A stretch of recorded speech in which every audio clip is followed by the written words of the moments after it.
posted. I am recording this Zoom, so we'll have it and we'll post it on our website on the events page, much the same as we've been doing with some of the other ones. So if you have somebody who couldn't make it that you think might find it interesting, by all means direct them to that page. In about a couple of days, we'll get it posted up there. So with that, Dr. Pollock, I'm going to close my mail application and I will then turn it over to you. Okay, well, thanks. It's a pleasure to be here and or almost there with you. It is this has been the most long-standing annual teleconference I think I've been doing. So one day I really will have to get there in person. We'd love that. But tonight, what we're going to talk about is, in a way, something that many of those other titles that Brad mentioned touch on. So there really are a limited number of major problems in diving. And so in a lot of cases, we're just talking about them in a different way. And that's really what I'm planning to do tonight, to talk about the risks we face by thinking in terms of those that can have beneficial or problematic effects. So that's where the title, Navigating Between Physiological Benefit and Harm, should make sense. We have a lot of things that can do both. So to start with, the usual disclosures, it is possible that I'm going to reference some commercial devices, and I am happy to take money from anybody to do research, but they don't pay for the opinion. And so if I give you a positive comment on equipment, I'm going to mean it, and it's not a sales pitch. Brad mentioned a little bit about my background, and these pictures are to remind me to tell you that I have spent a fair bit of time at different hyperbaric units. The picture you see in the lower left is the Duke hyperbaric chamber, and it's now been in place for more than 60 years, and it's a brilliant place to work at. It's got 7 interlinked chambers that were at one point approved to go as deep as, well, they're currently not approved, but they could go to 3,000 feet underwater, and they can also fly. You can pull a vacuum and they can go to almost 100,000 feet of altitude. And so these chambers are neat to play at because they're so well established, you can do almost anything in them. The picture on the lower right is the Levy chamber where I am now. And this chamber is just 9 years old and it's still beautiful. And so it actually is important to keep it looking beautiful. So that may not seem like a big deal, but practically that has some impact on what you can do. Now, let's start by talking about human learning. We all learn. Everybody who's coming here tonight is interested in learning or teaching. And we know that we gather information from any number of ways. We see it, we hear it, we read about it, we discover it on our own. And sometimes we make linkages between different pieces of information. That is what we would like to do in a perfect world, be objective in all of these things. But we have human biases that we have to deal with. And the most important bias is that we tend to want to believe information that we already believe. And so if we have a preconception, we tend to favor those beliefs that validate what we already think. And that can be okay, but it can be problematic. This is really favoring anything that we like, we trust, or that is convenient for us. And if you're listening to credible sources or learning from credible sources, that's fine. But if you're not, it can be a problem. And we also have to think about the information we naturally challenge. These are the things that conflict with our existing belief system. Most of us are not objective enough that we are truly open to all possibilities. We tend to get drawn in by that which is compelling and sexy, and we tend to reject those things that we dislike, we distrust, or they're inconvenient. There are a lot of cases where people do things as practices, not because they're best, but because they're really convenient. For instance, if you're doing a safety stop or a decompression stop at the end of a dive in Canada, you're probably getting pretty cold. A lot of people are then thinking, oh yeah, maybe I can just cut it short and get to the surface and get warm. Because you're cold, you should actually be staying longer. And that conflicts with what we want to do. And so we have a hard time in the conflict business. But human learning is important to everything that we do in health and safety. And so it's worth just starting with that reference point. Now, if we want to be in the best situation to learn new information, we have to try to approach objectivity. We will never be perfectly objective. But to paraphrase René Descartes, who really said this 500 years ago, and this was a paraphrase, it was in French that he wrote, originally Latin and French, but the paraphrasing of the quote is, we must at least once, as far as possible, disbelieve all things. Only then can we approach objectivity. And I hope this makes sense. The only way to truly be objective is to be dispassionate. A lot of people think that researchers are biased, and some are, but some understand that the importance of science is not the outcome, it's the process. If you conduct a well-designed study and you come up with an answer, it really doesn't matter which direction it goes in. It's the process that makes it an honest answer that is important. And so I really try to push the idea that it's not the outcome that matters, it's the process that you use to get to that information.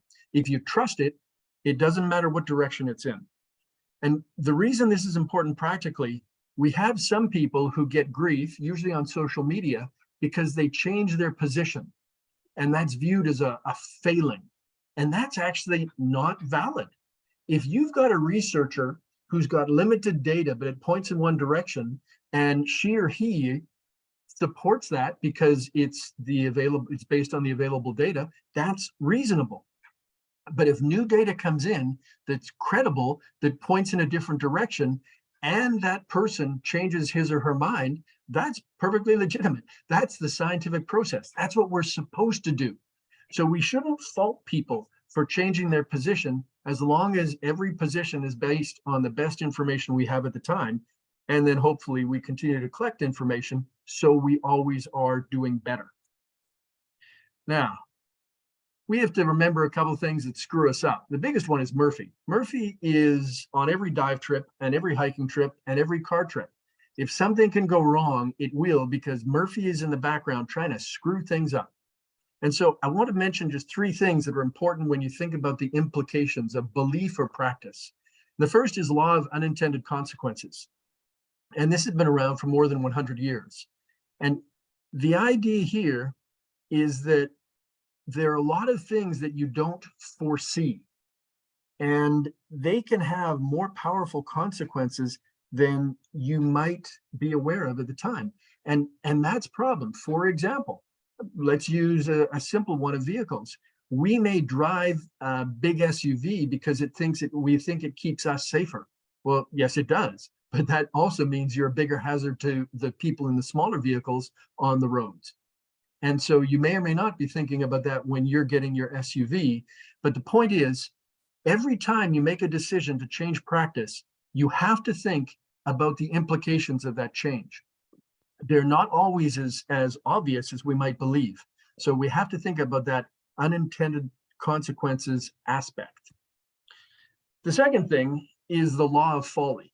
And the law of folly, to me, is a prime example of human behavior. And I usually describe it that divers and people in general tend to think if a little is good, more is better. And we can talk about that in any number of things. We can think of it as money. We can think of it as water, if we're talking about state of hydration. We can think about it as exercise. The curve that you see on the right is just a normal distribution, which is how things tend to settle out. And if we think of any practice on a benefit scale against the amount of that thing, almost every element will fall into this kind of normal distribution, where too little is bad, just the right amount is good, but then too much is bad again. We have to remember that we do not live in a world where more is always better. Sometimes more is worse. And so once again, we have to be open-minded to appreciate that possibility. And then the final thing I'll talk about is the implacability doctrine. And this is easy. You can game the system for only so far, and then it games you. And this is what we live with in diving. A lot of people will violate rules, and they could be rules of buddy practice. They could be rules of decompression protocol, any number of rules. And we tend to think that if we don't get hurt the first time we violate those rules, we start to think the rule doesn't apply to us, or it shouldn't apply to us as much. And that is a problem. It's demonstrated practically in mission creep. If you look at a person's diving over a week on a liveaboard, you'll usually see that day one, the dives are fairly reasonable. Day two, they're a little bit more aggressive. Day three and day four, they are wildly aggressive. And that's because the first days went so well, people suffer from mission creep. And we have a not small number of people who get injured well into a trip, and they swear that they are a very conservative diver and there's no way they violated any rules, and this is just unfair. What we normally see when we look at their dive profiles, which we can do now because so many people carry computers that have downloadable logs, we can see that mission creep occurs both professionally and personally. People start to become a little bit more aggressive, they start to take more chances, and it can bite you. And so we have to think about the implications of what we believe and the implications of going too far with information. And with that in mind, let's talk about a few examples. And at the end, I'm going to open the floor for things, for questions from you, if there are things that you believe in or you've heard other people believe in that has always sounded a little bit off. I'd love to hear some examples. So think about that. Let's start with an easy one, gas conservation. Everybody wants to conserve their gas supply because it's the thing that really tethers us to the surface. And one of the historic ways that people used still comes up, and that is skip breathing. And people were of the mind, and some people still are, that if they could voluntarily slow down their breathing rate, they could actually conserve their gas supply. And in theory, it sounds pretty good. Less breaths? Sure, shouldn't I be using less gas? Problem is, it doesn't work that way. When you skip breathe, you will build up more CO2. And when you build up more CO2, it does several things. One, it gives you a stronger drive to breathe, and that makes you less comfortable. And that means you actually end up consuming more oxygen because you're stressed. Also, that elevated CO2 is associated with reducing the thresholds for oxygen toxicity, nitrogen narcosis, and decompression sickness. And so the simple concept of, oh, I won't breathe so much and that will conserve gas doesn't work. In the long term, it doesn't help you conserve gas, but it also puts you at greater risk for things that in our modern diving are real concerns. More and more people are diving on nitrox. And if you're diving nitrox to the limits of nitrox, you actually don't want anything that reduces your seizure threshold, because that's putting you at risk of having a very bad day, because a seizure underwater is definitely not what anybody wants to experience. You won't remember it if you do survive, and there's a good chance you won't survive. So the best practice for breathing is simple. I've always taught that if you want to be your most efficient, you should not be aware of breathing at all. And that's because we have such exquisite control in our respiratory mechanisms. If you are not aware of breathing, you're as relaxed as possible, and you're just going through the dive with that kind of sense of peace, if you will, you are probably going to have the best gas consumption you will have. And so we shouldn't push it with gas consumption. We have to think about relaxing, not trying to starve ourselves. Okay, state of hydration. I'd love to be able to retire this one, but I was just in, I was just diving last week, and we were on a dive boat, and I still heard this line that you hear so often. The dive masters were saying dehydration is the #1 cause of decompression sickness. And this myth has been going around so long, I must say I get really frustrated by it. And it's so silly. The counter I usually give is that if you had a mild decompression exposure, so shallow depth for a short time, I don't care if you're shriveled enough to look like a raisin, you're not going to get decompression sickness. It is not dehydration that gives you decompression sickness. The number one cause would be the dive profile. The next two would probably be exercise and thermal status. Those are probably the top three right there. Dehydration is a factor, but it's a factor way down the line that might not be that important. But I'll tell you where this one came from. It was observed when people were being treated for decompression sickness that they had what appeared to be a marked dehydration. And that's probably because one of the responses to decompression sickness is a fluid shift. And that fluid shift is measured as dehydration. So effectively, decompression sickness causes dehydration. It's not actually caused expressly by dehydration. Now, please note, I am not saying that it is unimportant.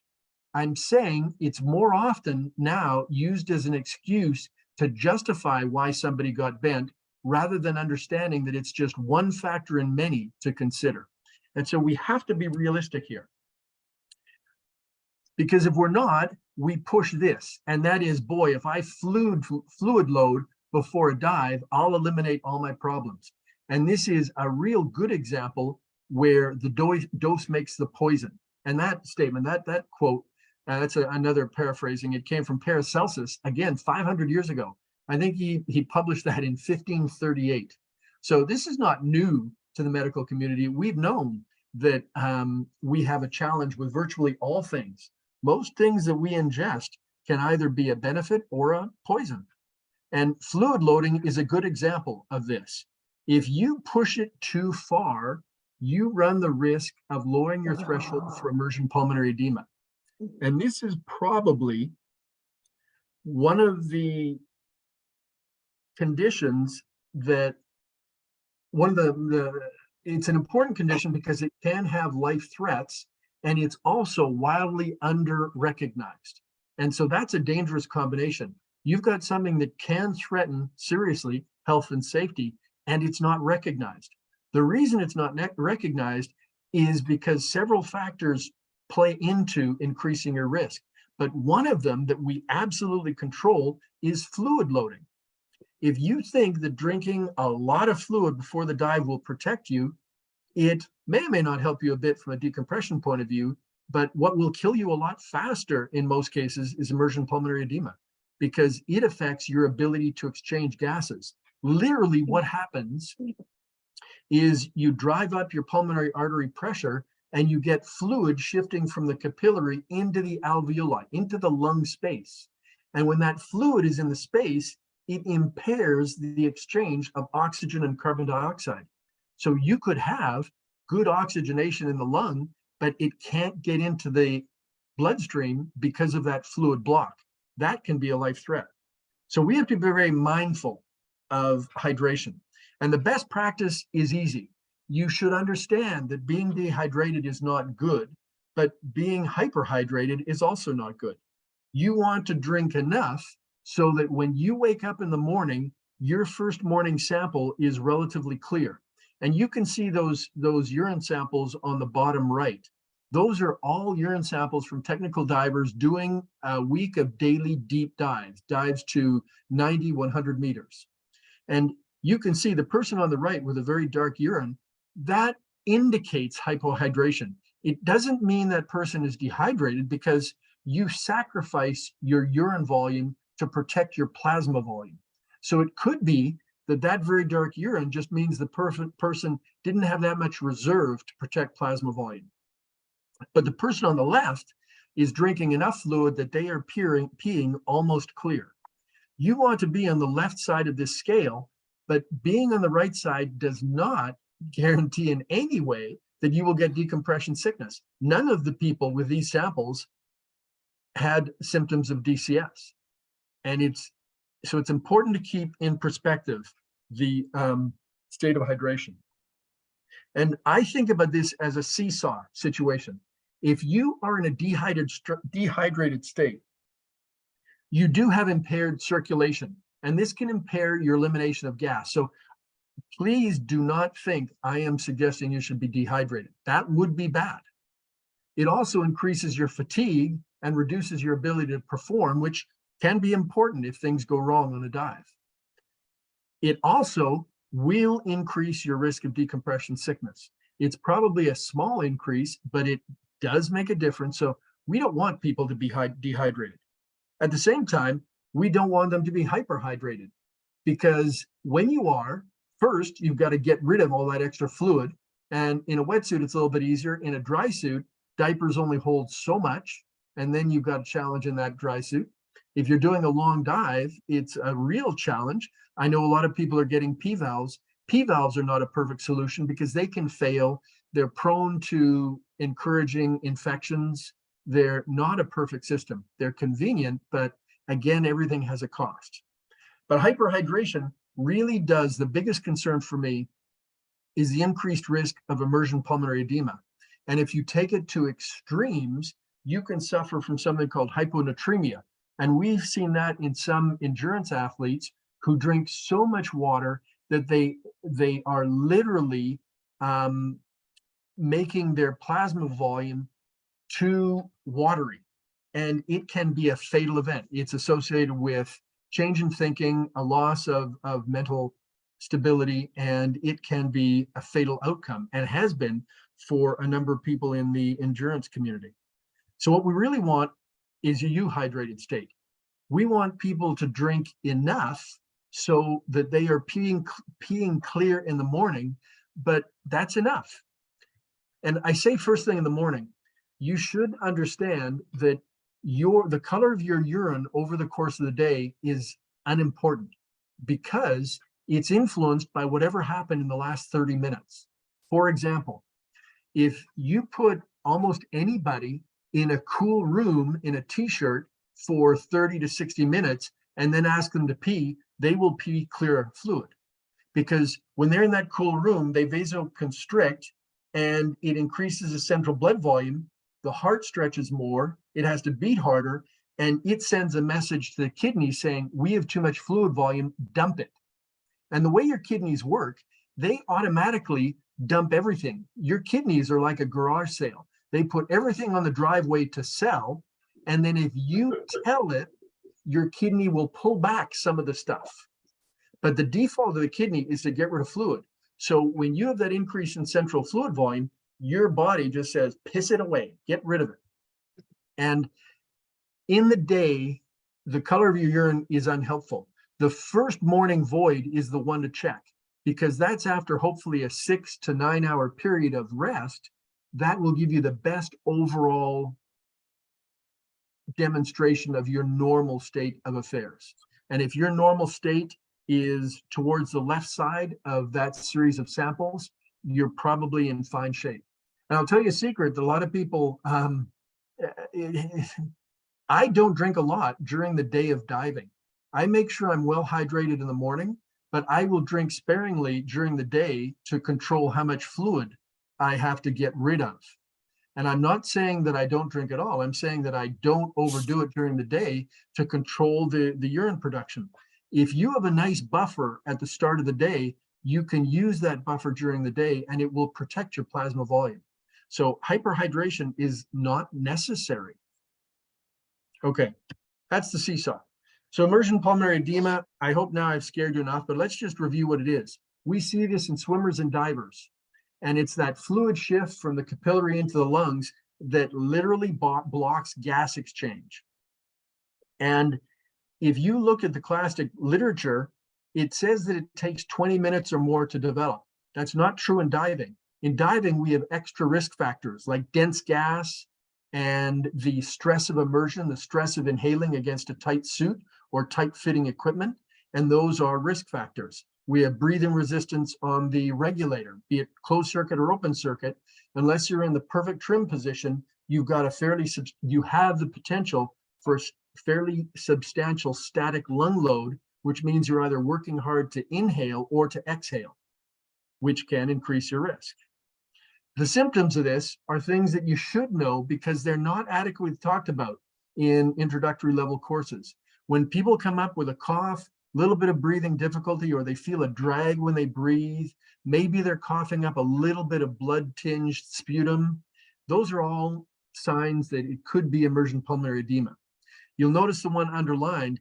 The thing that is somewhat diagnostic, emergent pulmonary edema doesn't present with frank chest pain. If you have frank chest pain, that's more likely cardiac involvement. But if you've got a little bit of a cough, a tickle, a little bit of discomfort in the chest and discomfort on inspiration, it's possible you have emergent pulmonary edema. And the treatment for this is fortunately pretty straightforward. If you get someone out of the water, put them at rest, and put them on the highest fraction of oxygen possible, many cases will clear on their own. That's the good news. If it's a mild case, it will often clear and you're in fine shape after a day or two. But if it's a serious case, it can be a life threat, so it shouldn't be ignored. You also shouldn't blame it, if you're a technical diver, on your lungs being burnt because you're breathing too much oxygen. We tend to blame oxygen for things that may not be oxygen related. It could be emergent pulmonary edema. Now, if you go clinically, if you go into the hospital for this, they will often give you diuretics to reduce the fluid volume. They may put you on bronchodilators to improve your gas exchange, and they can put you on something called continuous positive airway pressure. This is ventilating the lungs with a little bit of force. All of those things speed the recovery, but they don't change the outcome. And so the good news, if we catch emergent pulmonary edema early, the outcome is superb. If you miss it, it can be a very bad day. And I mentioned this before, but I want to reinforce it. If you look up this problem, you will often see that it says it will take 20 to 30 minutes to develop. That's surface swimmers. For divers, we see a lot of people who start developing symptoms 5 minutes into a deep dive. And the good news about that is that it absolutely excludes another condition that we worry about. And what is that? DCS. DCS. You cannot have DCS if your symptoms develop at the maximum depth. The one thing you absolutely need for decompression sickness is decompression. So if symptoms start at the bottom, it's not DCS. And that's great. So in my mind, developing these symptoms quickly is actually one of the best ways to aid your differential diagnosis. You can figure out what isn't the problem. Problems occurred at depth, not DCS. Okay. I mentioned there are a bunch of risk factors. I just want to summarize those for you. The first is anything that increases central blood volume. And the first thing there is immersing yourself in water. Just putting yourself in water, on average, shifts about 700 mils of blood to your chest. That causes the heart to expand during diastole when it's filling, and the response of the heart is to pump harder.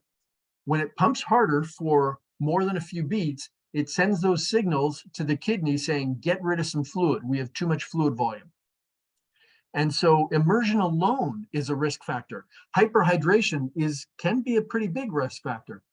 Cool or cold stress can be a risk factor, but even if you're wearing a wetsuit, you have the same risk factor, because cool stress, you vasoconstrict, so more blood comes to the central volume, but the same thing happens with a tight wetsuit.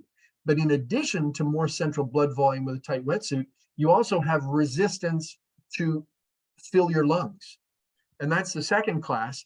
Anything that increases your respiratory loading is a problem. And that would be, again, immersion, wearing some kind of tight suit or straps. Even a buoyancy compensator that is tight is going to increase your resistance. Any breathing rig, open circuit, closed circuit, adds to work of breathing. And high density of the breathing gas. The deeper you go, the more dense your gas is. If you pick the mix that is more dense than optimal, it's increasing your risk of IPE. And then finally, exertion. If you're fighting against a current or to keep up with a buddy, or if your buoyancy is off because you're overweighted and you're working harder to compensate for that extra ballast weight you're carrying, that is increasing the loading. And the net effect of all those variable factors, each one of them might only change a little bit, but collectively, they end up leading to an increase in pulmonary artery pressure, and you get what's called capillary stress failure, and you start to get the fluid shift. And that we want to avoid. So IPE is a little bit sneaky, but we have to be aware of it. Okay, what about oxygen breathing? We want to breathe oxygen in a lot of cases because we know it reduces our decompression stress. Get rid of that pesky nitrogen, and then we have less to worry about. Yeah, well, that's true. But the question is, where do we stop? If you breathe 100% oxygen, you don't have to worry about inert gas accumulation. Sure, there's just that tiny little problem that oxygen is toxic at high concentrations. Damn it. So this is a real case where some is good, but too much can kill you. So the consequences, if we've got high PO2, it really increases the risk of CNS oxygen, and the word toxicity should be there. So it increases the likelihood of central nervous system oxygen toxicity. If we have prolonged moderate level of oxygen elevation, it promotes pulmonary and eye toxicity. And both of those, they're not as big a life threat, but we definitely don't want to push those. So we want to think about oxygen as a really useful thing to breathe. It's a useful drug, but if we take too much of it, it can be really bad for us. So the best practice is to be mindful of how to balance the benefits of oxygen against the risks. And let me just graphically summarize those risks again. If you've got high acute levels, we worry most about central nervous system toxicity. If you have a seizure underwater, the likelihood of a good save is low. If it occurs near the surface and your partner happens to see you and is able to get you to the surface and able to protect your airway, you should buy a lottery ticket, because you have just shown you are incredibly lucky. A lot of people don't survive having seizures underwater. So we worry about the acute level.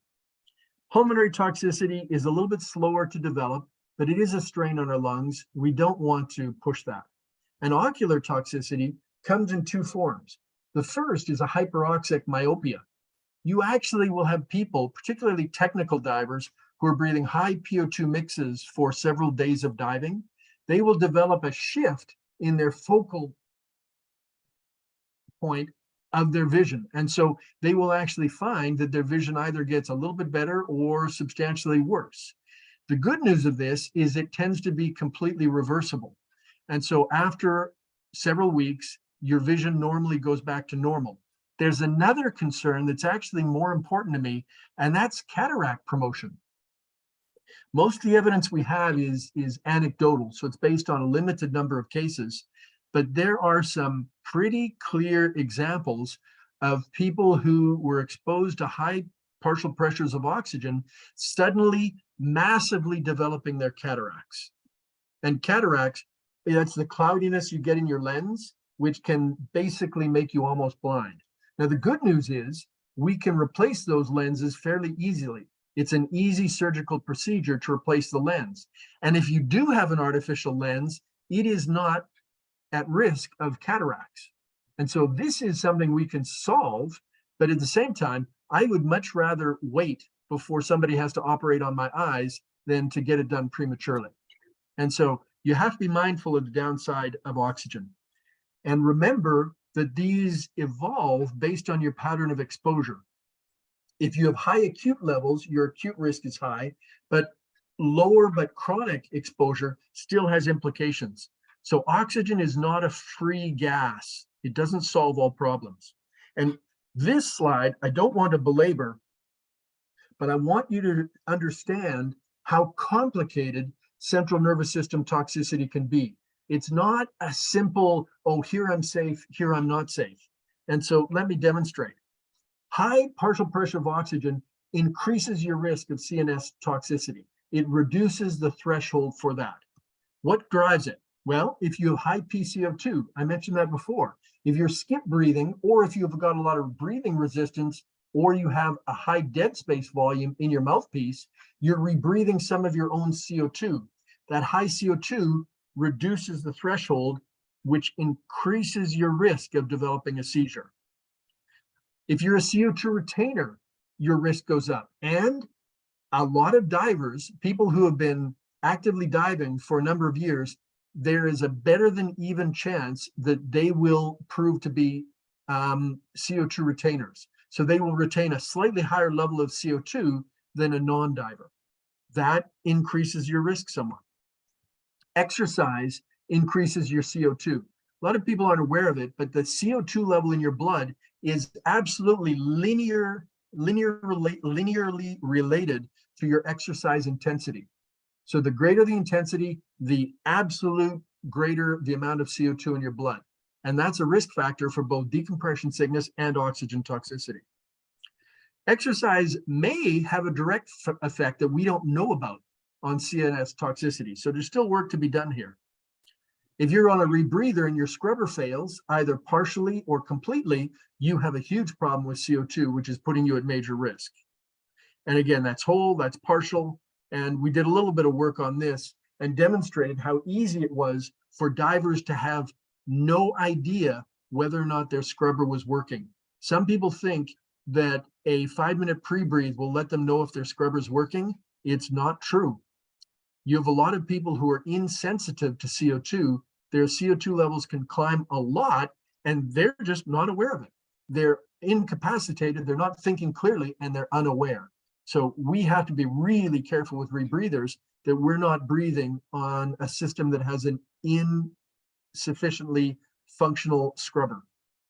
So what else can modify the risk? Well, in scrubber exercise, if your scrubber is failing, you're going to be more stressed. You're probably going to be working harder to get out of there, which increases the CO2 and the risk. So all those things can affect your seizure threshold, and there's more that affects that seizure threshold. And the best example I can give you are the cornucopia of drugs that people are now taking.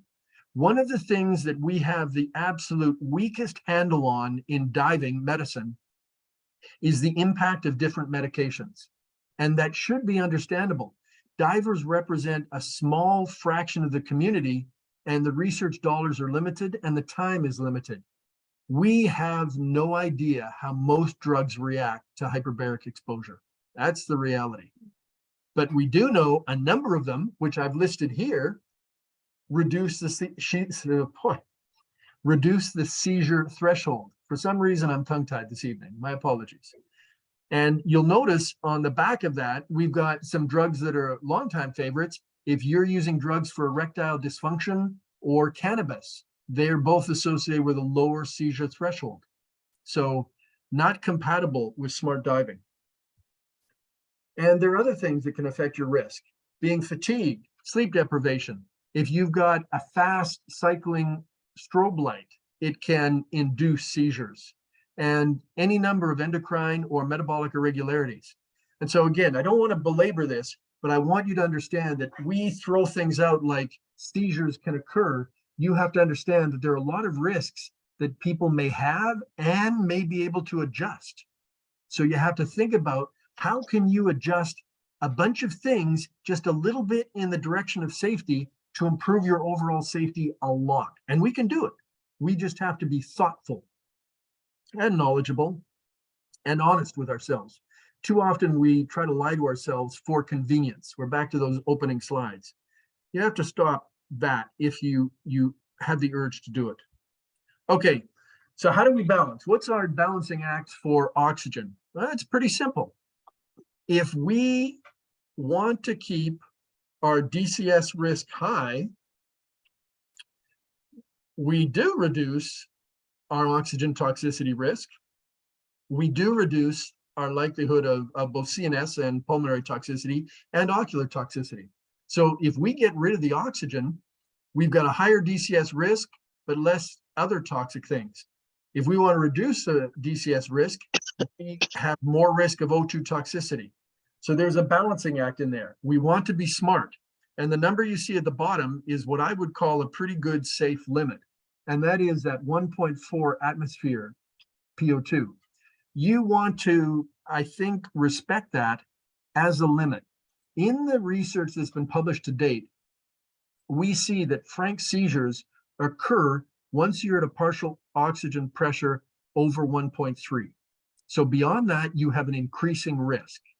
Now, some people say, well, how does that work? In a hyperbaric chamber, the patients are breathing 2.8 in some cases, atmospheres. That's true, but they have a lot of things going for them. One, they're not immersed. Two, they're not exercising. Three, if they have a seizure, you just take the mask off or the hood off and they can breathe air. Divers are immersed, which actually changes your CO2 uptake. They're exercising at least somewhat. And if they have a seizure and the mask comes out, they drown. So the PO2 limit of 1.4 to me is a good safe limit. You'll have some people who say, we've been using 1.6 forever. We've not had a problem. That doesn't mean it's safe. That means you've been lucky. We know from the research that at 1.6, a seizure is very possible. And my goal is never to eliminate risk, it's to manage them. And to me, the best way to manage the risk with oxygen is to have actually a lower PO2 when you're deeper, where a seizure would kill you quickly. And then as you come up shallower, higher PO2, because then you're less likely to have a fatal problem and it has more benefit for you. But again, you have to be thoughtful with oxygen. Okay, thermal protection. Well, the concept is simple. I want to dive. I want to dive in Canada in the wintertime. I want to be as comfortable as I can be. And you have to understand that manufacturers are willing to sell you whatever you will buy. If you say you want to buy something, they will. If there's a market value there, they'll make it for you. That doesn't mean it's safe. Availability does not equal safety. And so we have to think about the consequence. If you have someone who is using active heating, either through a hot water suit if they're a commercial diver or through an electrically heated garment, they are increasing their blood flow. And during the bottom phase of the dive, that means they're increasing inert gas uptake a lot. If that electrical system fails, you're in the worst case scenario, because then you're loading maximal gas when you're down, and on the way up, you're cool and you're not eliminating that gas. You have absolutely changed your risk profile for the worst. And so we have to be very careful with any kind of active warming. And rapid warming is also a problem. And this is why we recommend people avoid saunas or hot tubs or hot showers after a dive. If you heat the skin quickly, either with one of those water mechanisms or by turning on an electrically heated suit really high quickly, you will decrease the solubility for inert gas in those peripheral tissues. And you can cause bubbles to form before the circulatory system can remove that gas to the lungs to be exhaled. And so that can give you skin bends. And skin bends aren't the worst kind of bends, but they can be a problem. And there's certainly, we'd rather have people doing their dives with no symptoms. And so you have to be very thoughtful about warming. And these pictures are diving in the Antarctic, where the water temperature is always -2 degrees C. And not that much difference in the Saguenay. We can sometimes here in July have 1 degree water coming down the Saguenay. So it's really unfair. What the hell happened to summertime diving? But we can do well even diving in -2 degrees C water, as long as we are thoughtful with our choices. And let me show you what I think is the most thoughtful approach to thermal protection. And this should make sense, I hope, to a Canadian audience, because we have to deal with thermal extremes.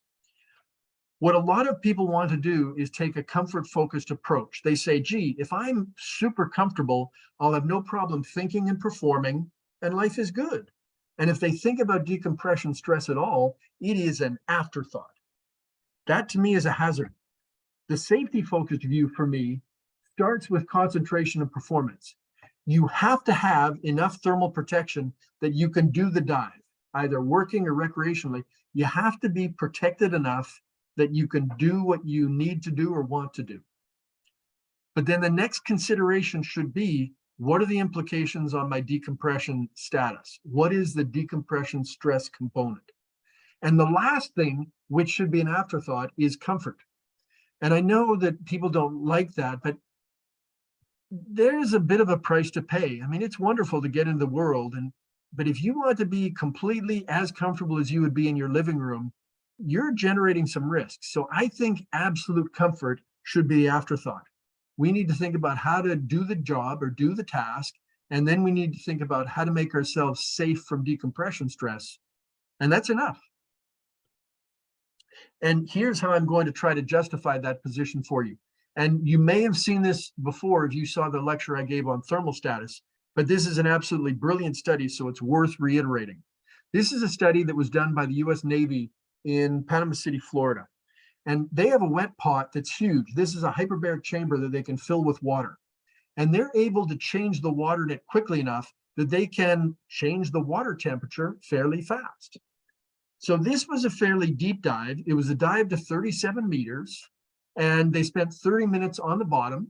And then they did a really long decompression stop. So no matter how they had to change the dives as they went forward, they wouldn't have to change that decompression time. So they had excess decompression time to start with. They had two water temperatures that we're testing, either warm, which was pretty close to body temperature at 36 degrees C, or because they're Floridian wimps, they had 27 degrees that they called cold. Well, I'm sorry, this is cool. This is not cold, this is cool water. But it's important because your mean skin temperature is about 32 degrees C. If you're in 27 degrees C water, you have a pretty big thermal heat loss. So that is stressful, but it's cool. Come on, Florida, it's not cold. So you have to substitute the word cool everywhere where it says cold here. But I hope this will make sense to you, that if a diver, so what they did with this water temperature, they had one water temperature for the way down and the bottom, and then another water temperature for the way up and the decompression stop. If the divers went down warm, I hope you understand that they have more blood flow to the peripheral tissues. They have much more inert gas uptake. If they came up cool, they're vasoconstricting, they're not eliminating that gas. So if they're going down warm and they're coming up cool, maximal uptake, minimum elimination, we call that the high risk. That should make sense. Cold is a little better, but it's still a problem because being cool throughout the dive, you're so cool at the end, you have really bad elimination. So the risk was still high. If you're warm, which every diver wants to be, you're actually safer. You've got maximal uptake, but still good elimination. So that would be good if we could control it. Problem is, if we're using active heating, it's very common for the systems to fail, and that can turn you into warm-cold. So this, with one failure, can become that. That's the problem. The safest diving is for divers who went down cool and came up warm. That means they have minimal uptake and maximal elimination. Now, when people look at this plot, they say, okay, I understand, it makes sense, but I don't care. I want to be comfortable. How much can this matter? Well, here's how much it can matter. For the divers who went down warm and came up cool, they had a 30-minute bottom time, and 22% of the subjects developed frank decompression sickness. And please note, this is one of the two labs right now in North America, Duke being the second lab, that actually takes diving studies to an endpoint of symptomatic decompression sickness. This is not just a bubble study. This is 22% of the people develop DCS symptoms. That's not good. But here's the good news. If they went down cool and came up warm, they were able to increase the bottom time to 70 minutes. So they more than doubled the bottom time, and they only bent 1% of the subjects. For the people who are saying, I don't care, I want to be comfortable, you have to look at the numbers. This is not a little effect. This is an absolute huge impact on your decompression safety. And I have given up trying to convince people to stay away from electrically heated garments. I think any tool can be appropriate, but you have to understand the risk of any practice. And these devices are increasing your risk. And people ask often, what were the mid-level risks? Well, the cold, they were able to go up to 60 minutes, but they still bent 22%. Warm, warm, they went out to 70 minutes, but bent 17%. So this was a nice study. It was actually a really brilliant design that gave us really useful information. Not enough to model, to put into a dive computer. And please note, no dive computer has any awareness of your thermal state, nor is it considered in the algorithm. If at most it measures water temperature, which means nothing because you could be anywhere between naked and wearing a dry suit with full undergarments. The computers don't know anything about your thermal state, but it's a big deal. And this isn't the only study that showed it. There was a study that came out of the University of Victoria, and this is an old study now, 40 years old, but it's as relevant now as it was then. Divers went in the water, and this was cold water in British Columbia, 10 degrees C, and they were either wearing really poor fitting 3 mil wetsuits, or they were wearing dry suits and undergarments. And the take home message, the two high numbers, this is looking at the bubbles. So this is looking at bubbles that are produced, measured in the bloodstream. If they were warm in the dry suits, they had much higher bubble loads than if they were cold during the dives. And that is a direct indication of the risk. One of the things that you might notice is the bubble loads drop off slowly if they're insulated and a little bit quicker if they're in a bath. You might say, well, the bubbles are dropping off quickly. Is it bad that they peak? In our efforts to study bubble data, we've never, or I don't know anyone who's been able to show that the number of cases of high bubble scores matter as much as the existence of any high score of bubbles. And so we would like to avoid high scores of bubbles wherever possible. And as a final example of thermal status, this was work done at Simon Fraser University in Burnaby, just a suburb of Vancouver. And this was a study where they had people at 9 meters of depth equivalent in air. So they spent 12 hours at 9 meters. And after that, they spent 3 hours in cool air, 10 degrees C air. So they did a benign dive, but then spent 3 hours chilled. At the end of the study, the end of a Ben's watch period, when they thought all the risk was gone, 4 of them jumped into a shower so they could get cleaned up and then go for a beer. These were all physiologists who were involved. These were all subjects in the study and faculty at Simon Fraser. 3 out of 4 of them developed skin bends. And the take-home message here is that post-dive cool period kept them vasoconstricted, and it meant that they didn't clear out the gas that was in their peripheral tissues. And when they jumped into the hot shower, they developed skin bends. So we need to control these things. And we need to be very cautious when we're using things like active heating systems. There are a number of manufacturers that are going to offer you whatever you want, and they'll plug it into as big a battery as you want so you can keep yourself toasty for super long dives. There is a risk.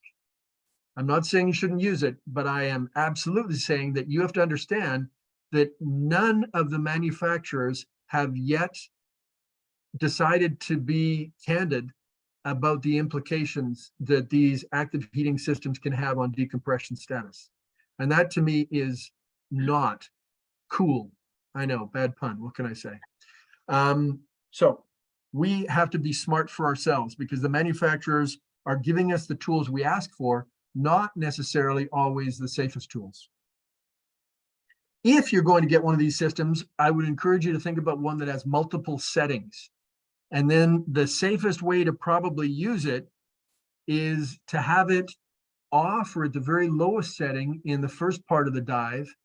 And then when you're coming up, you can slowly turn it up to augment your elimination of inert gas. You shouldn't be turning it up quickly because that can, again, promote skin symptoms. But having it at the lowest level on the way down will take the edge off, but it also will conserve the battery life. And slowly increasing it on the way up gives you a bit of advantage without promoting too much bubble formation. So it's a little bit tricky, but it's not rocket science. These things make sense if you think about them. So what do we want to do in a perfect world for thermal state to be optimally safe? In a perfect world, people are thermoneutral, not overheated, not underheated before a dive. So we want people comfortable the night before, the morning of, and then immediately before the dive, we want to try to avoid anything that promotes pre-dive warming. We don't want them to sweat. We don't want them to be maximally vasodilated. And the way I do this is simple. If I'm diving in a hole, if there's an opportunity, I'll put my dry suit on and then I'll jump into the hole and soak my head without a hood. And believe me, that cools you down enough. When you're in 0 degree or -2 degrees sea water, that cools you down enough that you don't have to worry about overheating for a few minutes. And then you start your dive without being overheated, so that minimizes the excess uptake you might have in an overheated state. On the way down, try to avoid overheating and try to avoid overexertion. That reduces your uptake. On the way up, you want to use mild exercise and very modest warming to promote elimination of inert gas. This is another case where we have to be very cautious of the human propensity to think if a little is good, more is better. Really light exercise on the order of 2 times rest, so really light, is probably beneficial. It helps to increase your blood flow, but it doesn't promote bubble formation. If you've got higher intensity exercise or jerking forceful motions, it will promote bubble formation. And that's a cascade you don't want to begin. So you have to be very careful with both heating and exercise. And then post-dive, you want to avoid post-dive warming as long as you practically can. And here's where you have to understand your own reality. Some people say, hey, listen, my life begins when I get into a hot tub at the end of the dive. And okay, if that's true, then you really have to make sure that you're employing a fairly conservative dive profile so that rapid heating doesn't matter. The other thing you can do is something that I try to instill in people, and it at least gets a laugh, if not success, and that is the concept of delayed gratification. You try to find joy in thinking about the shower, thinking about the hot tub, and you strip off your gear. Think about the shower, clean your gear. Think about the shower, eat lunch. You delay it as long as you can, but you enjoy thinking about it before you actually get in that heat. If you can do that, you're not going to have an increase in risk that you would get from that hot tub or hot shower. So decompression management, when we think, these are examples, but when we think about what to do in decompression, we're always thinking, can we do something better? Can we reduce our decompression stress, or can we do more extreme dives with acceptable levels of risk? It's a good concern, but we have to be really careful in the decompression realm about the knowledge that or the comments that are out there. There is a lot of stuff on the internet that is absolute horseshit. And you have to be very mindful that not all information is of the same value. And when your goal is to shorten your surfacing time, like I'm diving in cold water, I want to be able to go really deep, but also come up quickly. That is an innate conflict that really can't be fully resolved. But you have to think about it. Make sure you're not fooling yourself and employing a strategy that's actually increasing risk. Because the consequences of pure management are twofold. The acute risk, everybody understands. Everybody learns about decompression sickness and they know that they can get bent. What a lot of people don't understand is that if you have subclinical insults from decompression stress, it may not affect you now, but 10, 15, or 20 years down the road, you might end up developing dysbaric osteonecrosis or white matter lesions in your spinal cord. Now, white matter lesions in the spinal cord have been demonstrated to be more common in divers than non-diving controls. So far, they haven't been associated with neurological impairment. You have enough redundancy in your spinal cord that we seem to work around it. But really, I would rather hang on to as much redundancy in my spinal cord as I possibly can. And as far as dysbaric osteonecrosis goes, if you get a lesion in the mid shaft of your long bones, the long bone being your femur or your humerus, so your upper arm or your upper leg, mid shaft, you can probably live with that for the rest of your life. But if those lesions occur in the proximal shaft, the end closest to the main body, those are associated with development to full joint collapse. And that's when you need the replacement shoulder or hip. Granted, our surgical options have improved to make that possible. But again, I would much rather have my natural joints as long as I possibly can. So getting away with a decompression insult may feel like a win, but you may be setting yourself up for long-term concerns. And that's a big deal. I've been diving for a long time now, and I would like to dive a lot longer. And I think the way to do that is to be smart about what you're doing so you're managing your risk appropriately. Some people think I'm negative about diving. I love diving, and I love all kinds of diving, but I really want everybody to be safe at the end of the day, because that way they can dive a lot longer happily. So the best practice, incorporate conservatism where you can, where it's feasible, to reduce your overall risk. And if you do that, you'll have a happy day. One of the things people have tried in the past, this is the last thing I'm going to mention on decompression, people have promoted deep stops as a way of controlling decompression stress. And the concept was really very simple. If you did a stop deeper than what was called for by the US Navy tables or even the DCIEM tables, you would absolutely guarantee that you wouldn't have bubble formation at that point. That's true. But it's not realistic, because the consequence of doing those deeper stops is that any tissue that is not saturated to the ambient pressure is going to continue to take on inert gas. So those deep stops are allowing your fastest tissues time to equilibrate, but honestly, your fastest tissues would equilibrate anyway.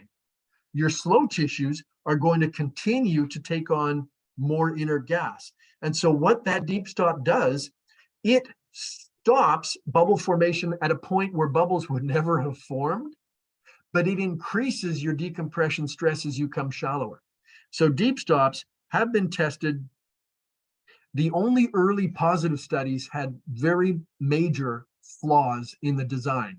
Everything that has been done since then has clearly shown that deep stops do not have a positive benefit. They increase the decompression stress. Now, this should be, again, old news, but what we find is a lot of people learn something and then they hang on to it for years. So if you learn from somebody who was into this 10 or 15 years ago, they may still be saying, hey, deep stops work for me. They may work, but they have clearly been shown to be less safe than shallower stops. And so the best practice is to avoid deep stops, and your cheapest insurance is to prolong any shallow stop time. I like to say that I think the biggest safety practice that has been developed in the last 30 years has been safety stops. Extra shallow stop time between 5 and 8 meters is absolute gold in terms of reducing your stress. The shallowest part of your ascent, the last 10 meters of your ascent, is the greatest relative pressure change. If we can keep people moving as slowly as possible in the 8 to 5 to 4 to 3 to 2 to 1 meter depth, we are increasing safety. And so a safety stop is great for any length of time. The only reason safety stops were set at 3 minutes was because when they were introduced, it was felt that's all the divers would endure. If 3 minutes is good, 5 minutes is better. If 5 minutes is good, 10 minutes is really nice. If you've got a dive computer that gives you your end surface, your end dive, or your surface gradient factor, I like to make sure that my gradient factor before I hit the surface is less than 50. It doesn't take that many more minutes shallow, but if you can hang out in that 3, 4, 5 meter range, breathing under pressure, it delays the time at which you're exercising post dive because you're chilling out, and B, you're reducing your inert gas load just by breathing there. So shallow stops are the best thing you can do. So how do we evaluate claims when they come up? You have to be critical of everything. You really shouldn't trust anything anybody says without giving it a good rationality check. And I would challenge any of you to challenge me on anything that I say. I am happy to argue any of these things based on the data that are available. But You want to be critical and objective, and you want to be willing to change your mind when the data should change your mind. Hanging on to old biases doesn't help you. You really have to be open to new information. The rules for evaluating claims are simple for me. Look for the data, look for the bias, and don't lie to yourself. Don't make decisions based on what's convenient or what your buddy does or what your buddy believes or what you would like. If you can look for the data, look for the bias, and then not lie to yourself, you can come up with some pretty good safe protocols. And the justifications that should be setting off the red flags, if anyone tells you one of these two things, I've always done it this way, or my instructor told me, and they don't have any other justification for what they're doing, you should suspect that practice. I'm not saying they're all bad. I'm saying that is not a good sound reason to do anything because an instructor told them or because they've always done it that way. We did a lot of things a long time ago that we would never do now. And so we really need to have better justifications than these two. And with that, does anybody have any burning thoughts, myths, or practices that they think are absolutely great or absolutely crazy? Okay, we got a few. I'll go ahead and if you can hear you, great. If not, Oh, I got check one, if you can hear me. Yep. The question is about the CO2 retention. So it's I like free diving, and because of your work, I stopped free diving after dive. So obviously, because you explained that back in 2016, which I really thank you. But since we work as a free diver on retention of CO2, is there any data that actually suggests that we are prone to DCS? Well, we do have data that suggests that people who are long-term divers tend to be CO2 retainers. So that does increase your risk slightly, but by itself, this is a slight increase in the risk. I actually wouldn't worry about that if you control the other risk factors. If you control your dive profile, if you do safety stops or longer decompression stops shallow, you've got lots of ways to minimize the risk. CO2 retention kind of comes along with long-term diving for people. The thing to do is appreciate it and understand that as we age in particular, we're less bulletproof. I mean, I'd love to believe I'm as bulletproof now as I was when I started diving at 17, but no, it's just not true. In terms of free diving and compressed gas diving, it is the best idea if you're doing free diving deeper than say 8 to 10 feet. You know, if you're doing vertical diving to any depth, to 20 meters beyond, you should probably not do them on the same dive. You can free dive before compressed gas diving, but free diving after compressed gas diving is a risk. And so it's worth trying to resist. But sometimes there's that spontaneity of the DCS. Although you've done it, everything safe for so many years. And the question, that's why I have this question. Are we prone, are free divers more prone to DCS? The spontaneity? Yeah, and the answer is probably no for a couple of reasons. One, even though free divers may actually be more CO2 retainers, they also may be more physically active and they may be more physically fit than the non-free diving scuba diver. So there's a balancing risk there. If you can maintain a higher level of fitness, we have limited but good evidence that a higher level of aerobic fitness is somewhat protective. And so if you're more fit, it's probably in your favor. So I'd say that any risk of retaining CO2 is balanced by that increased fitness element. Thank you very much. Good. Anybody ever else have any either practices? Now I see one comment here. 1.6 atmosphere is currently our standard for decompression stage of a dive. Is there a movement to lower the standard in training? 1.6 atmospheres as a PO2 limit still exists in the commercial world, but it is largely gone in the recreational world, and it was changed in 2015 in the scientific community in the US. And to give you a bit of a story on that, the Canadian Standards Association that sets consensus guidelines had argued for 2 years about whether they should drop the PO2 limit from 1.6 to 1.4, and they couldn't come to consensus. Well, in 2015, the US side, the NOAA, National Oceanic and Atmospheric Administration, changed the standard from 1.6 to 1.4. And within 2 days, or what I like to say 3 milliseconds, the Canadian Standards Association followed suit and made the change. And so a lot of the major organizations have dropped it to 1.4. The people diving to 1.6 are largely legacy divers. And they say, hey, I've been doing this forever. I haven't had a problem. And that's a valid point. But I would say that we have a lot more people diving on medications than we used to have. We have an aging diving population. And so the fact that we got away with things when we're young shouldn't really keep us doing it when we're older. I've been studying myself with ultrasound for more than 35 years. And things that I never used to bubble at, now I bubble a great deal at. So I clearly can see that my resistance to decompression stress has dropped over time.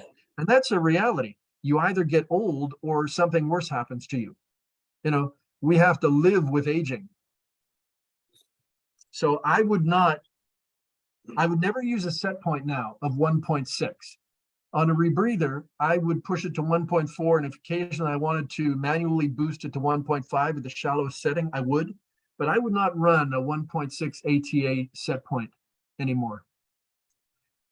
In an open circuit accelerated decompression phase of a dive, would those same rules apply? Because I think that's would where for Rob me. was coming, is that generally speaking, a lot of the training agencies use 1.4 as your PO2 for the working part of a dive, but on the ascending accelerated decompression schedule, they'll say, okay, to start breathing at 1.6, and then as you're moving shallower, you're obviously lowering your PO2. And the wording for the NOAA standard is actually, I think, probably where some of this is coming from, that during the working phase of the dive, it is 1.4, and during the shallow resting stage, you can breathe 1.6, but if you are traveling and you are kicking to travel, you're not resting. So then the 1.6 still wouldn't be allowed. And my concern is it's very easy for something to go wrong. There can be entanglement, there can be a loss of buoyancy, your buddy can have a problem. You could be breathing a gas at 1.6 and slip a little bit deeper without knowing it, or be working harder than you expected without knowing it. What I don't like about 1.6 is it's removing a buffer that I really want to have in an operational setting, because I know if I have a seizure, I cannot help myself at all. So the cost is just too high for me for 1.6. No guarantee it's going to cause you a problem, but the risk is just too high if it did cause a problem. Okay, good. Anybody else have any other ones? I got one, which is, oh yeah, nitrox is good for old people. Actually, it is, as long as you're using it on air tables. If you're using nitrox to the limit of nitrox tables, the risk is the same as air to the limits of air tables. So when we have people who've got a history of DCS, or they truly do not want to worry about decompression sickness at all, I encourage them to either use the DCIEM tables, which are more conservative by far than the US Navy tables, or to use nitrox on air tables. And that works. The third option, if they have a computer that uses gradient factors, to set a conservative gradient factor high, so you are creating an artificially conservative limit. And I have my gradient factors set at 40-70, but I try to never push that 70. I try to surface in the 60 to 65 and then hold my shallowest stop. So I'm coming up, as I said before, at less than 50. That's somewhat arbitrary, but for me, good practice is just getting in the habit of doing these things that favor safety. There's no magical difference between 50 and 51 or 60 and 61. It's just the concept of not pushing the limits. Cool. I have another really important one for us, particularly those dive professionals instructors and the guys that work at the shop, we shouldn't drink coffee before a dive. Not true. Yeah, caffeine is a stimulant. So if you are sensitive to it and you have arrhythmias or dysrhythmias, you should stop you should stop it. But the worry that it is a diuretic is not actually valid, because that caffeine is coming with a pretty substantial fluid load. And so we've actually looked at this in the past, and we've had some people who are drinking coffee so strong that you could stand the spoon up in it, and there was no plasma volume loss that we could see. So if coffee works for you and it doesn't give you any tachycardia or any cardiac disturbances that are concerning, it is not a concern. And the other one I hear that's food related is don't eat fatty foods before diving. Yeah, and I read something yesterday. I was looking up to see what was new, and they had the old swimming advice. Make sure you finish eating 2 hours before you dive, before you go into the water. Again, no. We're not training for a marathon. We're not running a 10K. If you're diving smart, you're exercising at no more than 3 to 4 to maybe at most 5 times resting effort. You can pretty much eat whatever goes down well. If you're motion sensitive and something is going to conflict with your ability to keep it in your stomach, you should avoid it. But the reason for the fatty food comment, there was work that was done in the 60s. They pulled out a blood sample, and they, after a fatty meal and a non-fatty meal, and what they showed was the fat, as we know, has a higher capacity for inert gas. So the fat in the blood was holding more inert gas. But please note, that fat in the blood holding more inert gas doesn't mean it's being transported into the body tissues other than the blood. So a fatty meal is not by itself going to be an appreciable risk factor for decompression stress. Having the healthiest food you can is definitely good for you, because it helps in weight control and it can help as part of a regular diet. But if you go out for pizza before a dive, you should not be stressing over it. Okay. And is there anything, I mean, I've also heard references to things like antioxidants and intercellular, I'm not cellular, intervenal, damage with things that come with fatty foods and stuff. And that it's probably more in a technical realm. Well, actually, it's not just fatty foods. Oxygen is a potent disruptor. Oxygen is, as an oxidizer, can destroy cells very quickly. You produce free radicals that can really damage your cells. This is one of the concerns of hyperbaric oxygen. People legitimately worry that you're getting more free radical production and it can be very hard on you. And it's true. Oxygen can be very hard on you, but it also keeps you alive. So there's a switch point there. It's pretty well accepted now that the downside of free radical production with hyperbaric oxygen is not a problem that should cause for the suspension of hyperbaric oxygen. It's not a concern. And in terms of the fatty meal producing more radicals or having a problem, you should have the most sound nutrition you can. I am not suggesting you should be careless about your meal, but you cannot point to any one meal and say, aha, that will make me inherently safer to dive. There was a little bit of work done on breath hold divers, and they were trying to show that you could change your metabolic substrate utilization, and it could actually conserve your oxygen supply a little bit. And there's a tiny bit of truth in that, but we're again down in the noise.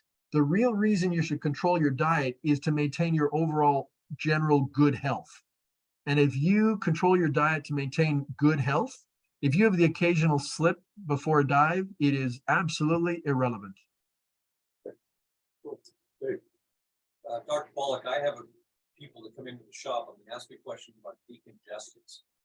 Can you come a little closer to the microphone? I'm not quite getting that. Yeah, sorry about that. I have people that come into the shop and they ask frequently about decongestants and the use of decongestants when diving. I see that medication can have an impact on IPE. Could you speak to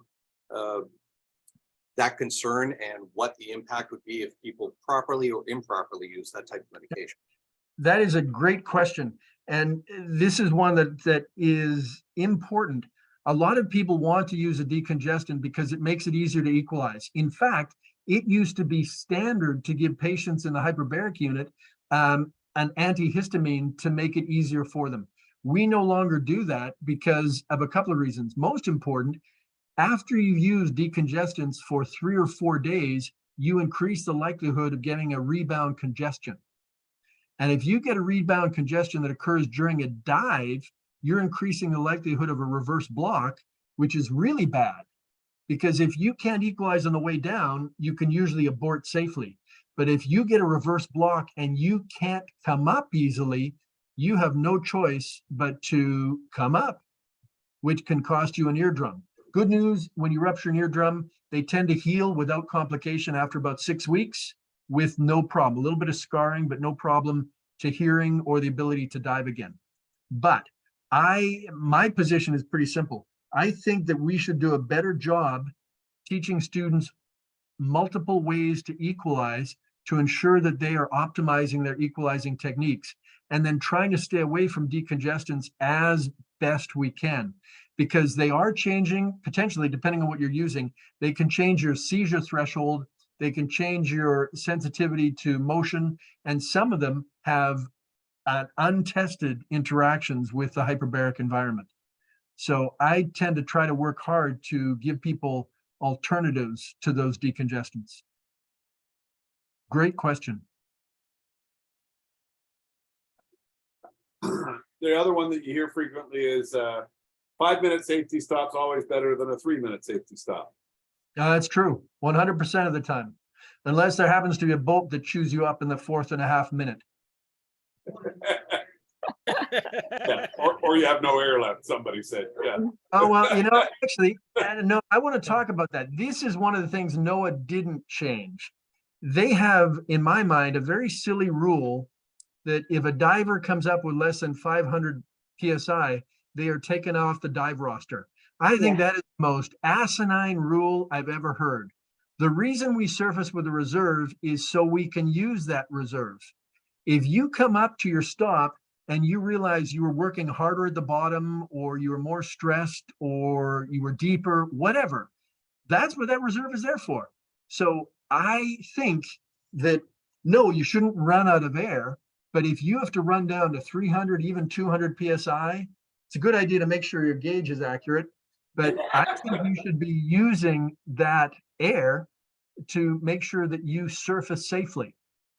So the only reason why I think a longer stop could be a problem is if you've got a predator in the water who's looking at you for lunch, or you've got that prop we were talking about. Other than that, I am a big fan of longer stops. My rule is simple: first in, last out. And I like to watch everybody when they get out of the water, and I want to be the last one out. Every minute is bonus in that 3 to 5 meter depth range at the end of the dive. Okay, can you talk about extending the last 15 feet? Obviously, divers finish the 3-minute stop and then bolt to the surface. Oh yeah, it's crazy to bolt because, again, your greatest rate of pressure change is in the shallowest water. So when you finish your stop, whatever it is, 3 minutes, 5 minutes, 7 minutes, at 5 meters, you should be continuing the rule of progressively slower ascents. And I find a lot of people are pretty comfortable with it. I mentioned we were diving last week. We were diving with a group that was pretty hard over on their type of rules, and I didn't agree with all of them, but one of the things they were comfortable with, when everybody finished their stops, they wanted to come up as a group, but they were okay if a couple of us were hanging below the flippers of the others to finish off more time. And once the boat got there and the others got on board, then we would surface. I think that it's very legitimate to try to make your final servicing as slow as you possibly can, as long as it's safe. You do have to worry about the props. You have to worry about being banged around on the rocks. So there are obviously concerns. But if you can slow that final ascent, it is much safer. Your risk of air embolism is much greater in the final 10 feet than it is at 100 feet. It's funny. A lot of people, a lot of clinicians say someone who's got active asthma and they have a rescue inhaler. Oh, you're okay to dive, but you should only dive to 40 feet of depth. That is absolutely silly advice. If someone's got any kind of gas trapping disease, they should only be allowed to dive deeper than 300 feet, because then the relative pressure change going from 300 to 260 is unimportant. But coming from 40 feet to the surface is a huge relative pressure change. Problem, of course, we can't get people to 300 feet unless we allow them through the shallow zone. So the logic falls apart. But if somebody has a gas trapping disease, that shallowest water is the true risk zone. And we should appreciate it's the same thing for decompression. Shallowest water, biggest relative pressure change, biggest risk.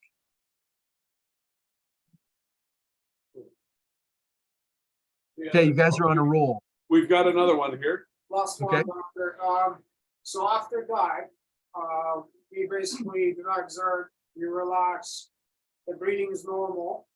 Is there any data that would suggest that, for example, meditation is not good? For example, when you do diaphragmatic breathing, like deep, deep breaths and slow exhales, exhales, or it's just you're supposed to just stay at that normal level. Okay, two things there. One, meditation by itself is fine, but when you start talking about deep breathing, this is when it starts to get into the funny zone. Almost everybody, I'm sure, is aware of hyperventilation, and they've heard that hyperventilation is a risk factor for breath hold diving because you're depleting your CO2 stores and you're literally taking away your urge to breathe. So you can pass out with zero urge to breathe. What's funny, in the free diving community, there was a point not that many years ago when they said, oh, we never hyperventilate. We know that's dangerous. Say, okay, what do you do before you dive? Well, we take cleansing breaths or we do workup breaths. And if you ask them what they're doing, those are deep, repetitive breaths. That's hyperventilation. And so meditation that involves relaxation is good.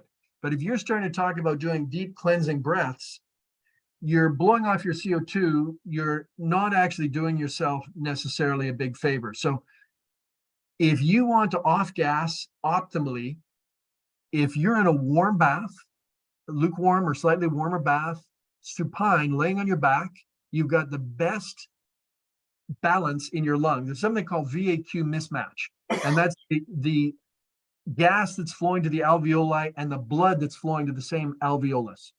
And when you have a one-to-one match, it means that every alveolus of your lung is meeting blood so it can exchange gases. We normally have a VAQ mismatch. It's about 20%. So it's a 0.8 relationship.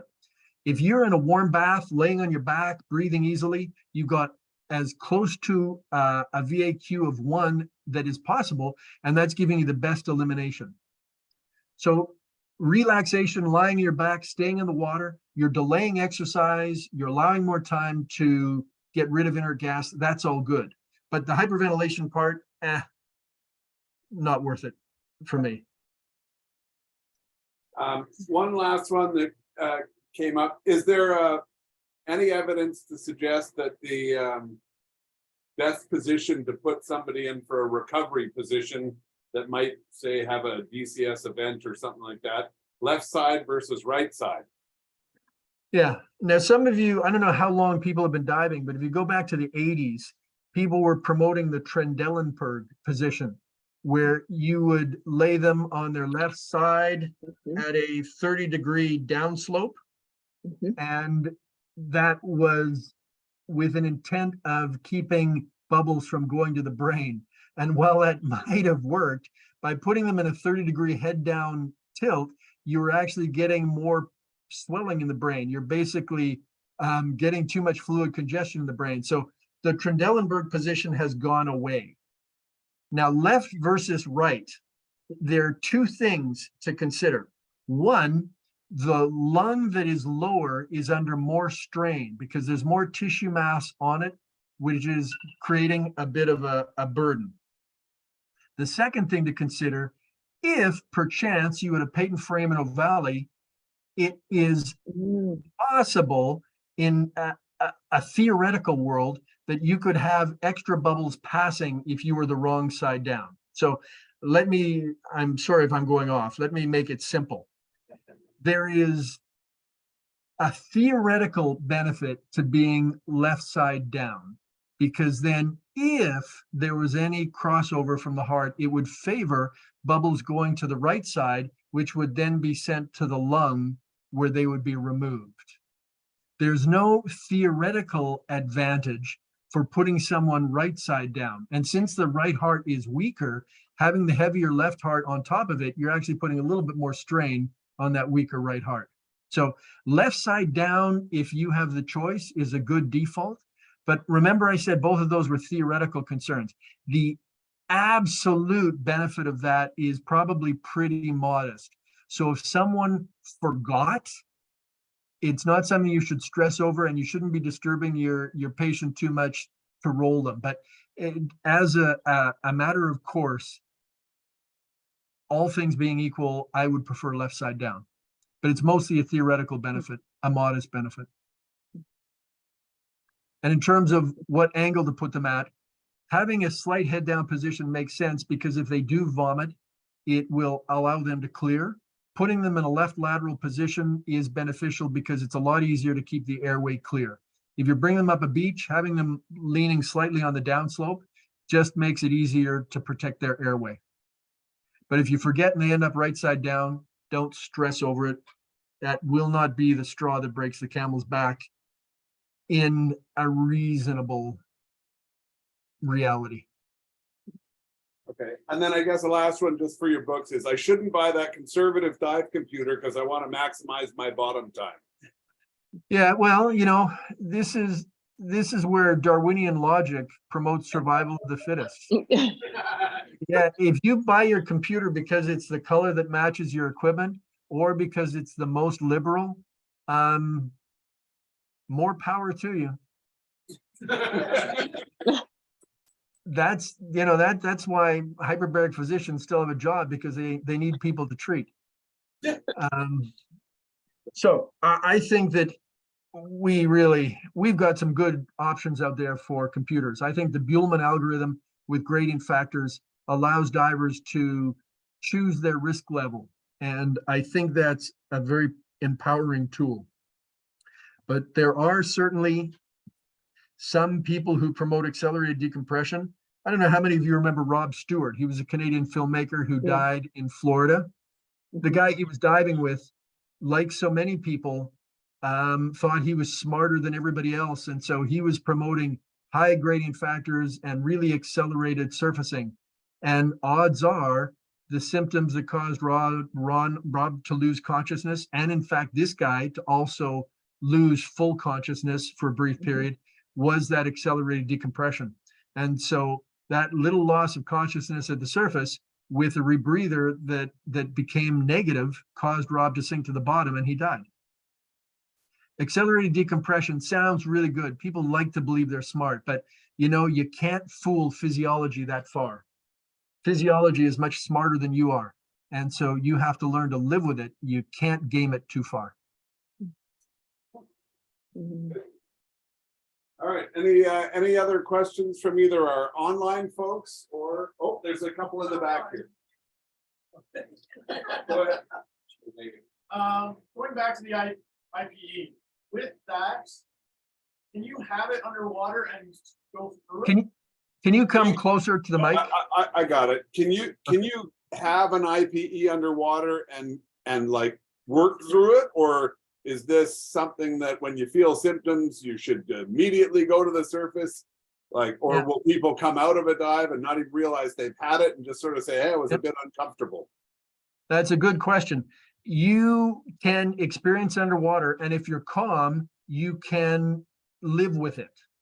And so you may feel yourself coughing. You may even perceive a bit of a gurgle. You may feel a little bit of discomfort, but if you can remain calm, you can actually do pretty well through it. If you feel the symptoms developing, particularly on a deep dive, you should be aborting right away, because it may take you a long time to get to the surface. If you're at 300 feet, for example, you may have an obligatory decompression time of 20, 30, 40 plus minutes. You can often, if you're calm, do that with IPE, but you don't want to spend any longer than necessary because you want to minimize the likelihood that IPE will get so serious that you can't adequately exchange gas. But when we see it in technical divers, which is not uncommon, a onset is usually quite deep. They start to come up. They may do a long deco. When they hit the surface, they're still coughing. There's a little gurgling, but their strength is fine. They're able to get out of the water. So you just strip off their gear, put them at rest, put them on oxygen, and they tend to do very well. The important thing is to recognize the symptoms and the potential meaning and to address them. But do you blow off decompression to go to the surface? No. Now, with a little bit of difficulty breathing, I would keep going. It's actually a similar example, very different, but kind of related. If you've got a free flow, your regulator freezes up. You could immediately say, I want to go to my buddy and use his or her regulator, his octopus. That's actually not really a smart thing to do, because when your regulator first starts to free flow, it's usually mild and it gets progressively worse. But the longer you can breathe on it, the more you conserve your partner's air supply, and it will reduce the likelihood that theirs will free flow. Because when you put two people on one system, you tend to promote the free flow faster. And it's never a matter of will it fail, it's when will it fail. And so when you get a free flow, you shouldn't come off your regulator right away. You should start making your way to the surface and breathe on it as long as you can and be making plans to replace it. But if you immediately jump to your alternative, yours is still bubbling away the gas, and you may end up with a problem with your buddy system, and then you have no more backups. So I hope that analogy works. I'm trying to give you the idea that we have to be thoughtful in what we do. IPE, if you are sensitive to the symptoms and you immediately respond, as soon as you start to ascend, you're going to see a reduction in your respired gas density. And if you can keep yourself from working too hard and get yourself in a really good trim position, you can reduce your work of breathing. You can make it easier on yourself all the way up.